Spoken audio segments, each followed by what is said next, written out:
自从19年卢总主持了 K 系列以来，已经发布了 K20、K30、K40 3个宇宙了。今年的 K50 宇宙更是已经凑齐了 K50、K50 Pro 和 K50电竞版3款手机，现在再加上个 K50至尊版，这是要搞疯狂多元宇宙是吧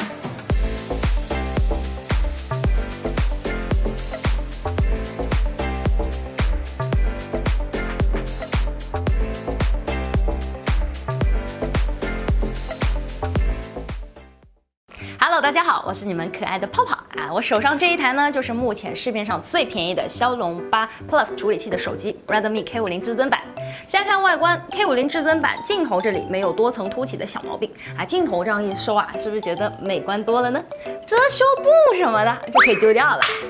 银记这个配色呢，还是挺好看的啊，就是这个屏幕这个打孔直屏，看久了我会有点思觉失调啊，因为把它跟其他 K 系列的手机放在一起，原来真的会看不出哪台是哪台的哦。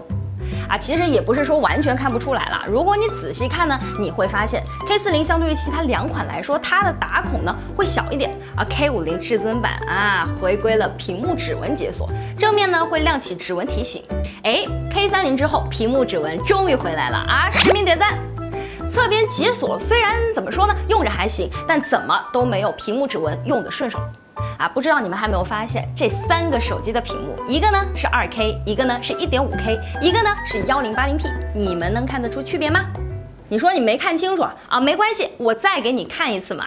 这次我还把字体调到了最大最粗，仔细看清楚啦，我倒数10个数，然后大家把公屏打在答案上，准备开始，10、9、8、7、1，答案公布，你们猜对了吗？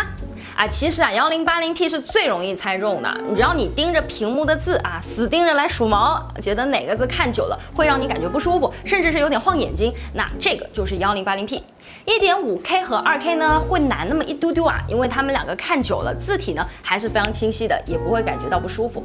一開始呢我也搞混了，直到我看到2K 的字體，或許好像確實是真的。唔係咧，我覺得真係睇唔出咩區別，真係睇唔出咩區別，攞走我唔想睇。不过日常使用1080P啊，功耗低，正常握持手机的使用距离呢，其实感知还是在可接受的范围的。当然 1.5K 屏的优势在于显示会比1080P 清晰的同时，观感更加接近2K， 功耗呢却比2K 更低，还有更省电。K50至尊版的 1.5K 屏还是446 PPI 类钻的排列，华星光电和天马供应商的，直接对标 iPhone 13 Pro Max。那么现在到了真心话的环节 ，K50至尊版这次诚心诚意专门定制的 1.5K 屏，你们会买账吗？其他方面啊，骁龙8加的处理器 ，LPDDR5 UFS 3.1经典的3件套，跑分轻轻松松100多万不是问题啊。配置呢，虽然说确实拉满了，但跑分高又能说明什么呢？说明时代变了，因为 K50至尊版征服原神了。用个硬核一点的比喻啊，就同样是骁龙8加的2台手机，原本玩原神呢，体验是该锁帧的锁帧，该发烫的发烫，好比一个是茶神，一个是悟空。但是 K50至尊版这次开挂了，有狂暴调教，有 buff 可以爆气，一个哈就把茶神赶出了名场面。啊，为了方便大家理解啊，我把友商说成了茶神，描述上可能稍微有些偏颇啊。苏帕贝吉塔应该会更加贴切一些吧。实体体验上呢，K50至尊版玩原神确实是不怎么掉帧的，性能模式呢一开啊，帧率一般都会保持在60左右，而且啊，手机背面的温度呢也不高啊，这波征服原神似乎说到做到了。唯一呢还有2个小小的地方啊，我想抗议一下的。就是 App 的锁帧问题啊，还有这个色的不行的原上贴膜。我的 K50至尊版呢是最新的MIUI 13.0.2啊，问题还没有解决，尤其是锁帧的问题，像是抖音啊、百度地图啊、小米视频啊、小米相机啊会锁60帧。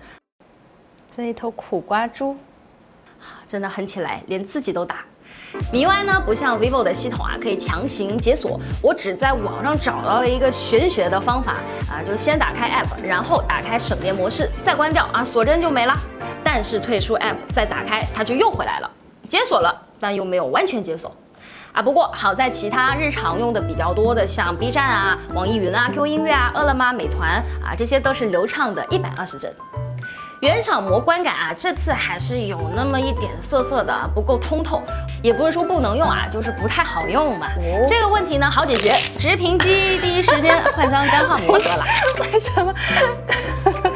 还有一小半，还有一小半，还有一小半。哎呀，哎呀，这样就舒服了嘛。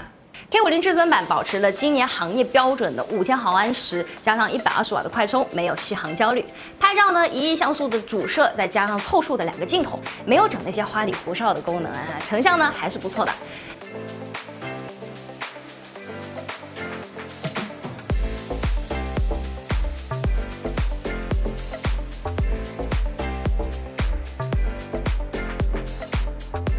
在沉浸式的使用了这么些天下来，K50至尊版给我最大的感受就是，它好像还是那个我曾经在哪见过的那个熟悉的水桶。Redmi 在这个目前存量的市场啊，能够保持这么稳定的出货量还是很关键的。与其呢像供应链啊要求最花里胡哨的技术，倒不如最成熟的技术能上都上。譬如 K50的至尊版啊，120瓦的快充，1亿像素骁龙8+啊，做好调校，保证品质，多了那么一分用心，就能够甩开千军万马呀。也许这就是目前机圈里最好的生存方式了吧。无需你们追求每一代新手机，但只求你们每一次选购的时候都能相信美好的事情即将发生。